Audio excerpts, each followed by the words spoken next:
9 test 9 full syllabus 2 physical paper 1 full syllabus. Paper moderate था, कोई खास नहीं था। हाईएस्ट मार्क्स भी अच्छे खासे आए हैं, 172 आया है हाईएस्ट, लोएस्ट अभी कह नहीं सकते।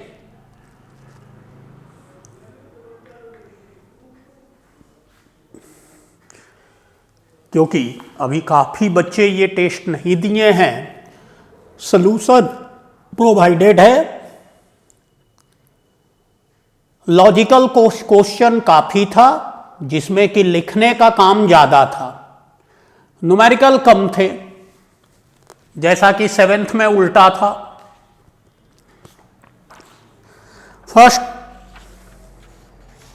बोर्स मॉडल को डिराइव करना था, बोर्स मॉडल को डिराइव करना था कि in the Bohr's model of hydrogen like atom with atomic number Z the angular momentum of electron is this. आपको बता देते कि ये बोर्स का पोस्टुलेट है। Now electrostatic attraction exerted by nucleus on electron is balanced by centrifugal force experienced by electron using this derived relationship for radii of Bohr's atom। एकदम easy था, आराम से किया है, सब लोगों ने किया है, कोई इसमें दिक्कत नहीं थी। Explain and bring out significant of radius ratio rule, lattice energy, Madelung constant, Born Haber cycle. 10 number का मतलब 2.5 नंबर का था, आपको केवल बता देना था छोटा छोटा, जैसे radius ratio rule is only guideline to provide the geometry of ionic structure according to radius ratio rule coordination number of ionic structure depend upon ratio of radii of cation and anion, सबका दे देना था। Lattice energy, it represents stability of structure, it is energy released whenever gaseous ion pair undergo crystallization into a particular defined geometry। Madelung constant वैसे ही आपको बता देना था, it give overall repulsive and attractive term ranging from short range to long range.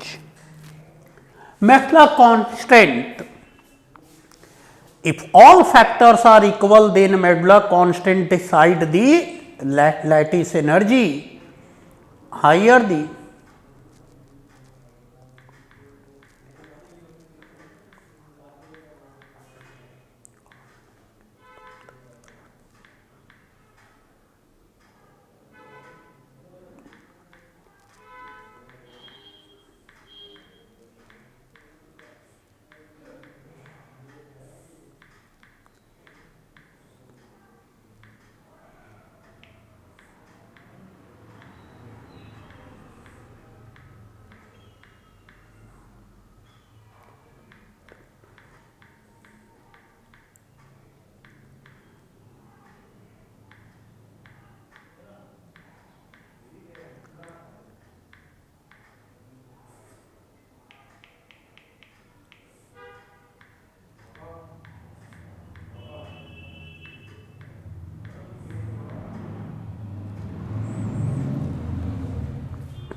Born-Haber cycle briefly बता देना है।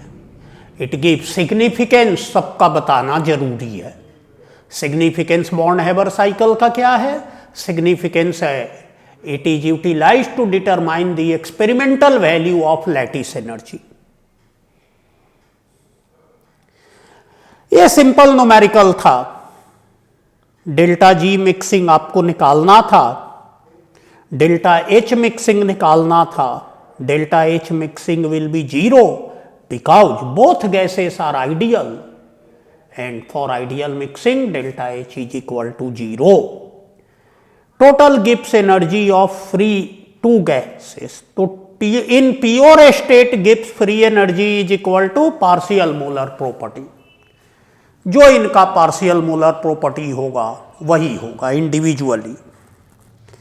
Temperature dependence of Gibbs energy, obtain the expression for temperature dependence of equilibrium constant K given by this. तो आपको बता देना था delta G naught is equal to minus RT/ln K equilibrium, फिर put करके आपको डिराइव कर देना था, कोई बहुत बड़ी बात ये नहीं थी। इसमें आपको PV is equal to nRT से नंबर ऑफ मोल्स निकाल लेना था और नंबर ऑफ मोल्स से weight of CO2, weight of CO2 आ जाएगा PV is equal to W/mRT, W is equal to PV m/RT, और इसको जब आप कैलकुलेट कर लेंगे तो आ जाएगा 73.24 ग्राम, ये आ गया इतना CO2। 10 removed on the first day of voyage, पहले दिन निकालना है। Human body 960 gram of CO2 per day release करता है in the cabin for astronaut has a volume of and the partial pressure of CO2 is maintained at 4.1 torr. What weight of CO2 must be removed? तो 960 litre का thus only 73.24 gram of CO2 can hold in cabin, therefore W must be removed। 960 में से 73.24 subtract कर देना था और हमारा जो है वो 886.75 ग्राम ऑफ CO2 हमको वॉयज से रिमूव करना पड़ेगा, क्योंकि वॉयज की कैपेसिटी है 73.24 का।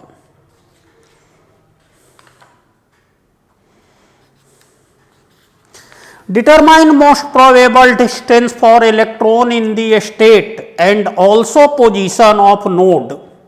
हो जाएगा आराम से, कोई दिक्कत नहीं थी, आराम से हो जाता।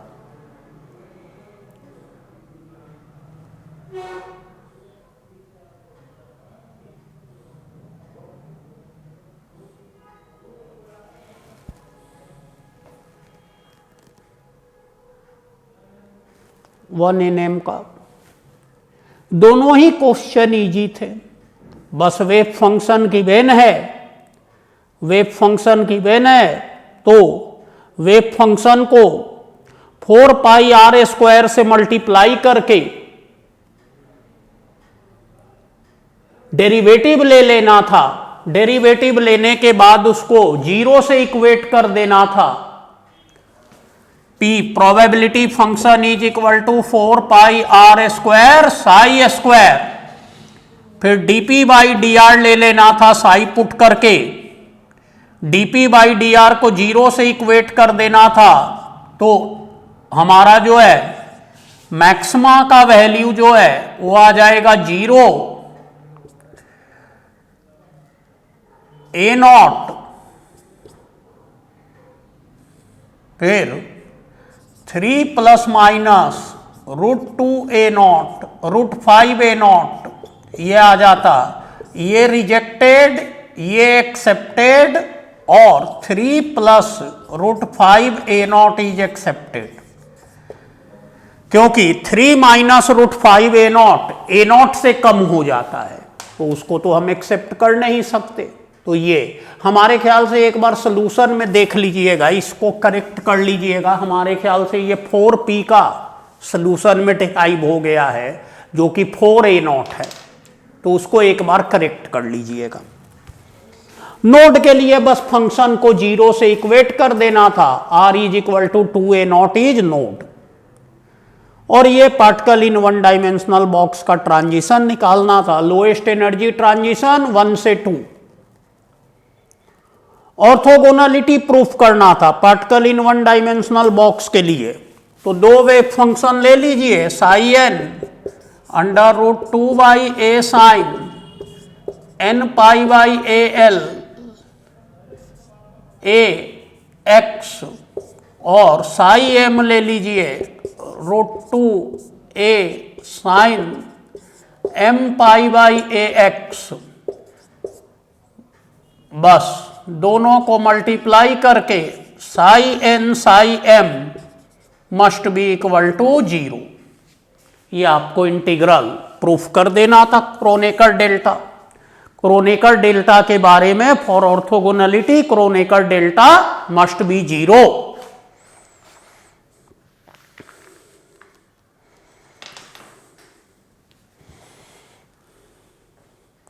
Radius ratio rule.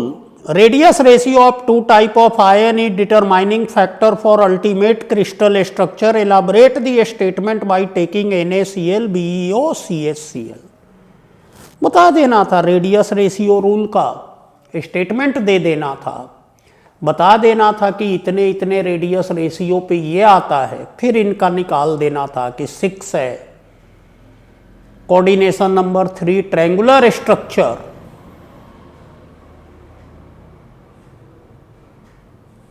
however prediction is only good for NaCl and CHCl but failed at BeO which is appreciably covalent। Drawback कर देना था एक्सप्लेन, क्योंकि आ रहा है 3 बट होता है 4।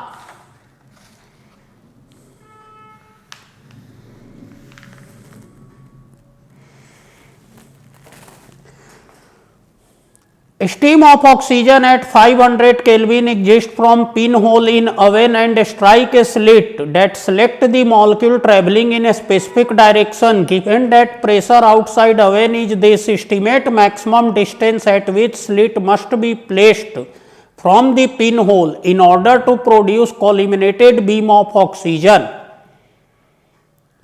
This distance is calculated on the basis of mean free path, क्योंकि अगला कोलिजन उस स्लिट से ही करेगा, तो मीन फ्री पाथ, और बस मीन फ्री पाथ आपको कैलकुलेट कर देना था।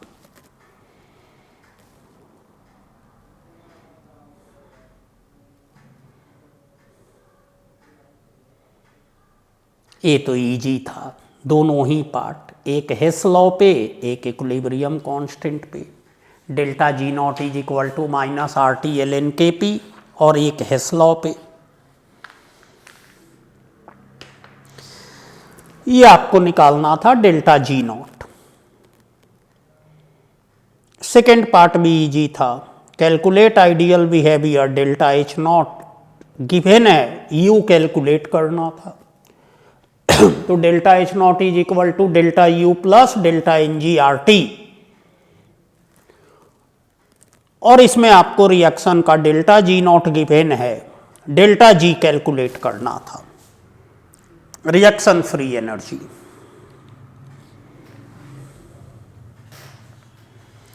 What is eigen function? Eigen value determine eigen value of function with operator this। तो ये एक्सप्लेन कर देना था। Carbon dioxide has linear structure SO2 bent structure. Hybridisation, hybridisation दिखाकर बता दीजिए दोनों का। लाफिंग गैस का रेजोनेटिंग स्ट्रक्चर बनाना था, इजी है, that is N plus O minus N minus N plus O। ये दो रेजोनेटिंग स्ट्रक्चर है। Since oxygen can better hold plus charge, sigma और पाई बॉन्ड में फर्क बताना था। Explain the difference in sigma and pi bond.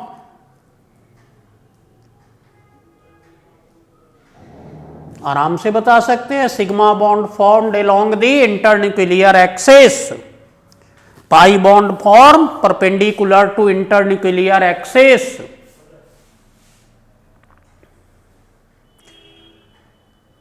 Since overlap along internuclear axis is more effective, sigma bond is more stronger. Since overlap perpendicular to internuclear axis is less effective, so pi bond is relatively weak. Third, sigma bond formed by only hybrid orbital or pure orbital. Pi bond is only formed by pure orbital. Fourth, there is symmetrical electron density around the sigma bond. Fourth, asymmetrical electron density around the pi bond. Fifth, only one sigma bond can formed between two atoms, but sigma bond has independent existence. More than one pi bond formed between two atoms, but pi bond has no independent existence. It must be supported by sigma bond. Sixth, sigma electron is localized. Sixth, pi electron is delocalized and can undergo electromeric effect in presence of incoming reagent. Seventh, sigma bond decides the shape of molecule. Seventh, pi bond does not decide shape of molecule. It only decreases bond length. 8, there is complete free rotation about sigma bond. 8, pi bond may involve restricted rotation. These are the major difference between sigma and pi bond, which are essentially covalent bond. The vapor pressure of water, Clapeyron equation derive कर देना था, फिर delta H vaporisation calculate कर लेना था, बस।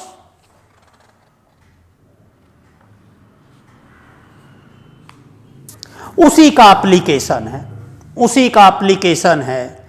P ice और P water vapour given है और आपको ट्रिपल पॉइंट कैलकुलेट करना है। ये पहले भी दिया गया था।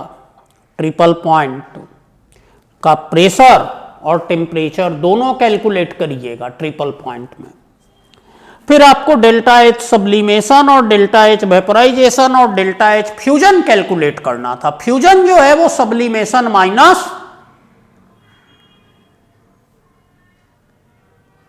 वेपराइजेशन ये आ जाएगा।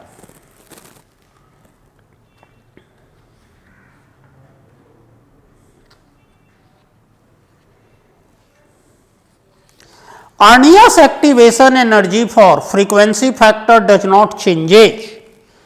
तो Arrhenius फैक्टर आपको निकालना था। ये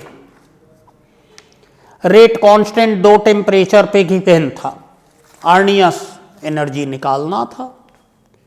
हाँ, in this case activation energy is negative because as temperature increases, rate constant decreases. Why color of beta carotene appear colored in nature? ये आपको particle in one dimensional box से एक्सप्लेन कर देना था कि जैसे जैसे कॉन्जुगेशन आता जाता है वैसे वैसे होमोल्यूमो का गैप कम होता जाता है। जैसे मेटॉलिक बॉन्डिंग में मैंने करवाया था, फिर होमोल्यूमो कॉन्टिन्यूअस हो जाता है जिसके कारण कंटिन्यू ट्रांजिशन होता जाता है होमो से ल्यूमो।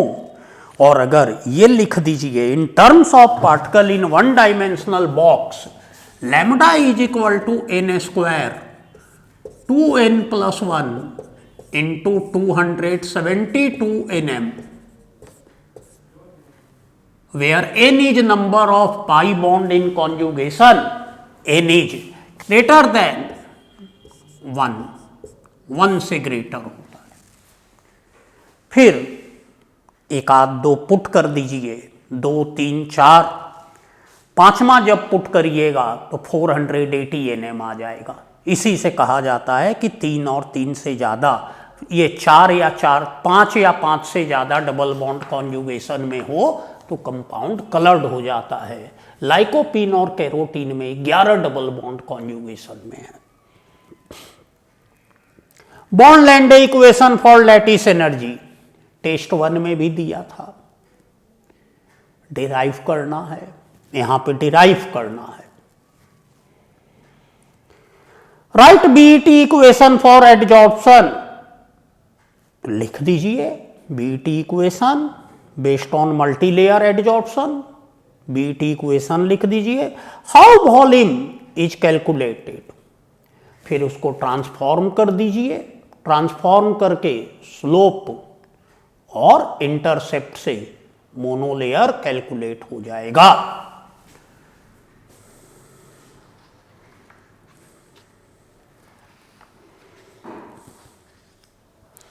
ये देखिए प्रॉब्लम ट्रांस इफेक्ट है। जैसे जैसे trans effect, PPH3 has low trans effect as compare to Cl minus and therefore rate of reaction is very low. With HCN and iodide whose trans effect is more, rate is observed as they displace Cl more readily. But when PET3 is present at cis of Cl minus whose trans effect is more than pyridine, it activates more chloride ion to get displaced as compared to pyridine. So with PET3 highest rate is observed. ये है, ligand है और Y है, ठीक। तो ये हमारा है कि जो Y जो इनकमिंग लिगेंड है और जो L है pyridine pyridine pyridine, तो ये हमारा ट्रांस इफेक्ट के बेसिस पे रेट ऑफ रिएक्शन है।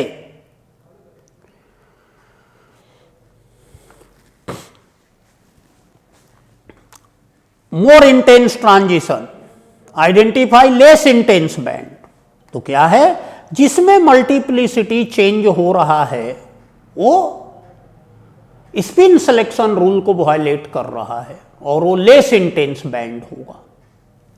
फर्स्ट केस ये देख लीजिए, 4 से 2 हो रहा है spin multiplicity, that means number of unpaired electron changes from 3 to 1, that means during transition pairing taking place, that means violation of spin selection rule. Thus this transition is less intense. In second case 3 to 1, that means initially 2 unpaired electron is present and after excitation no unpaired electron is present, that means during excitation spin state of electron changes, that means violation of spin selection rule. Thus this transition is forbidden and less intense. For nitrogen fixation reaction, 8 electron are released through the 6 electron are, those 6 electron are needed to reduce N2 molecule, account for rest 2 electron. What is the role of molybdenum in larger protein of nitrogenase? 2 question है, ठीक, 2 question हैं। N2 ये देखिए जो reaction है वो ये है कि N2 ये देखिए N2 8H plus, N2 8H plus plus 8 electron plus 12 MgATP, MgATP that give twice ammonia H2 16 ADP, twice ammonia 16 ADP plus H2 gas, ये है। The two extra electron are utilized to reduce the H plus to hydrogen gas which simultaneously taking place, simultaneously हो रहा है। Ammonia को reduce करने में तो, nitrogen को रिड्यूस करने में तो 6 ही इलेक्ट्रॉन लगा, 2 इलेक्ट्रॉन H प्लस को। सेकेंड है कि the larger protein having molecular weight 2,20,000 to 2,40,000 contain 2 molybdenum atom, about 30 iron and 30 labile sulfide ion. The iron sulfur cluster act as redox center. The FeMo cofactor, ferrous and molybdenum cofactor, a cluster of core composition Fe7-ammo acid, Fe7-ammo acid contain a Fe4S3 unit bonded to ammo Fe3S3 unit by 2 sulfide ion and a known ligand. A homocitrate molecule bonded to molybdenum make it 6 coordinated. The FeMo cluster is coordinated to protein by 1 histidine unit and 1 cysteine amino acid. The N2 is not directly bind to molybdenum and molybdenum has only role to hold iron cluster because molybdenum is bigger in size. molybdenum का size बिगर है और वही इस cluster को जो है Fe4H6 cluster को hold कर सकता है, एमो Fe3S3 को होल्ड कर सकता है। तो ये रोल है क्योंकि मोलिब्डेनम का साइज बड़ा है।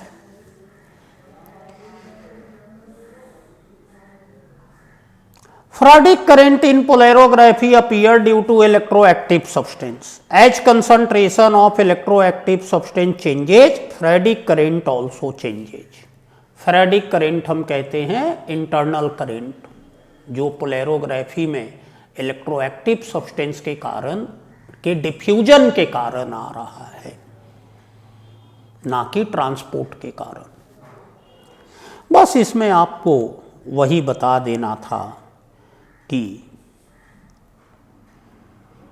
हमारा yield only non-Faradic current in the beginning and Faradic current appear only after full end point is reached. However, a V-shaped curve is obtained when the titration is carried out at -1.2 volt. तो 0 volt पे क्या हो रहा है कि Pb+2 at this potential only dichromate ion conduct electricity और -1.2 पे Pb+2 भी और डाइक्रोमेट भी।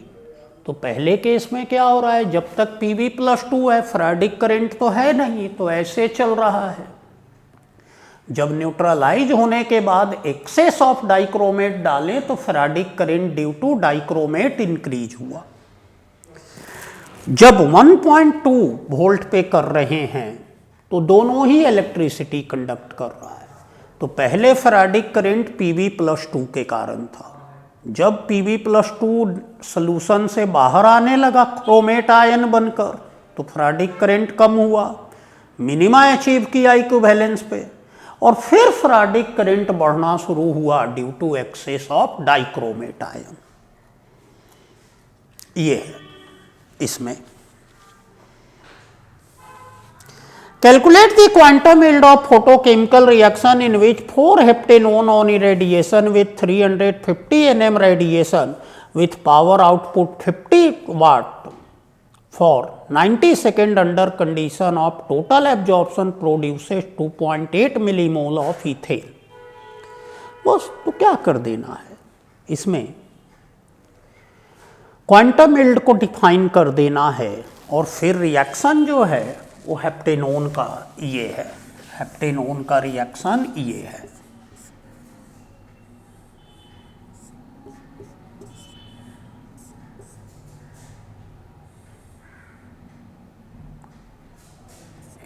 ये है हेप्टेनोन का रिएक्शन, डेट इज, ये है डेट इज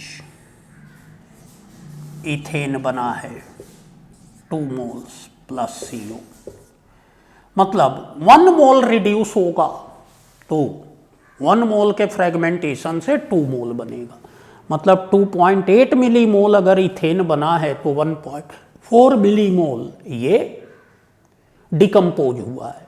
तो नंबर निकाल लीजिए, नंबर ऑफ हेप्टेनोन डिकम्पोज, और फिर नंबर ऑफ फोटोन निकाल लीजिए, आंसर आपका आ जाएगा। Lanthanide are responsible for extreme similarity in chemistry of zirconium and hofmanium. Their separation from each other has been a very difficult task. Many of chemical property depend upon size. Equal size, equal charge density, same will be property and their separation will be difficult. Zirconium and hofmanium have same size due to lanthanide contraction. उसके बाद lanthanide, ये introduction देके उसके बाद lanthanide contraction को explain कर दीजिए पूरी तरह से। फ्री क्वेश्चन है, 15 नंबर का है।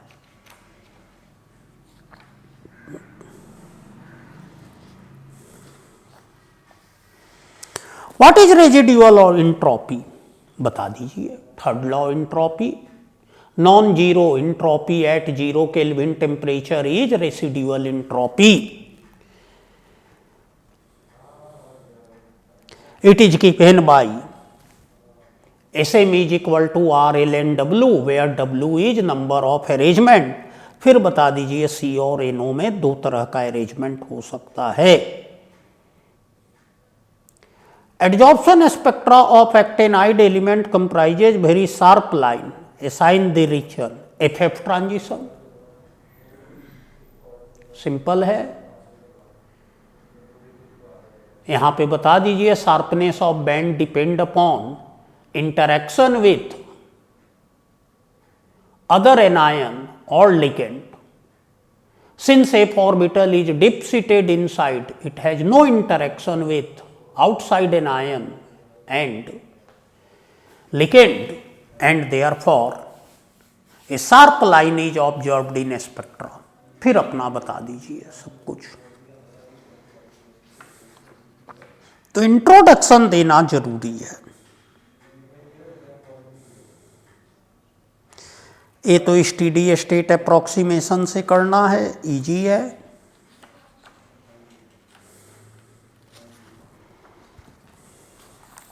Volume of nitrogen to cover 1 gram of silica gel is this, calculate the surface area. Each nitrogen occupy an area of 16.2 into 10 power minus 10 metre square, आराम से कर सकते हैं। Number of into molecule adsorbed into area आ जाएगा। Structure and bonding hexachlorocyclophosphazene xenon hexafluoride, आराम से कर सकते हैं, मैंने सॉल्यूशन में भी दे दिया है, सिर्फ आप स्ट्रक्चर बना दीजिए। फास्फोरस से नाइट्रोजन पाई बॉन्ड बनेगा।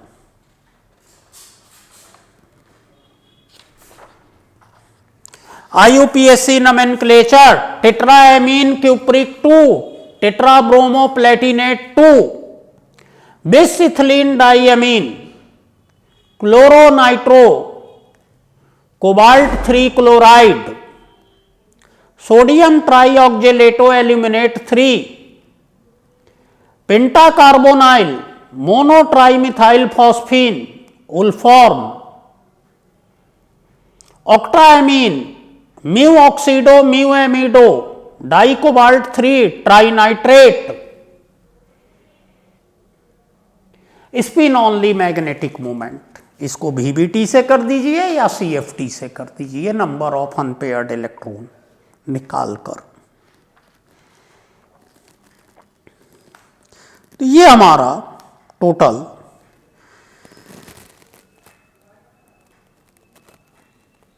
सॉल्यूशन था जो कि पेपर काफ़ी माइल्ड था, इनऑर्गेनिक पार्ट में भी काफ़ी कुछ आपका था इनऑर्गेनिक पार्ट, एक बार रिवाइज कर लीजिएगा। जितने क्वेश्चन मैंने इनऑर्गेनिक में दिए हैं उन सभी का रिवीजन हो जाना चाहिए एक बार, क्योंकि मोस्ट ऑफ टाइम आ ही जाते हैं, तो एक बार ये कर लीजिएगा। बाकी टेंथ को, ये टेंथ का डिस्कशन भी जल्दी अपलोड हो जाएगा।